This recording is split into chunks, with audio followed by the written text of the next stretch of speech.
திருபுவனம் இளைஞர் காவல்துறை விசாரணைக்கு அழைத்துச் செல்லப்பட்ட நிலையில் உயிரிழந்திருப்பது லாக்அப் மரணமோ என்ற சந்தேகத்தை எழுப்புவதாக பாஜக மாநில தலைவர் நயினார் நாகேந்திரன் தெரிவித்துள்ளார்.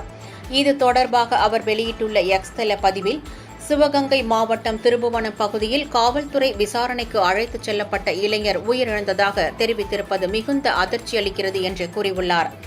மடப்புரம் அருள்மிகு பத்ரகாளியம்மன் திருக்கோவிலின் தற்காலிக ஊழியர் அஜித்குமாரை விசாரணை என்னும் போர்வையில் அழைத்துச் சென்று 7 காவலர்கள் இணைந்து 2 நாட்களாக அடித்து துன்புறுத்தியதால் அவர் உயிரிழந்ததாக உறவினர் குற்றம் சாட்டி வரும் நிலையில் இது லாக்அப் மரணமோ என்ற சந்தேகத்தை வலுவாக எழுப்புகிறது என்று தெரிவித்துள்ளார்.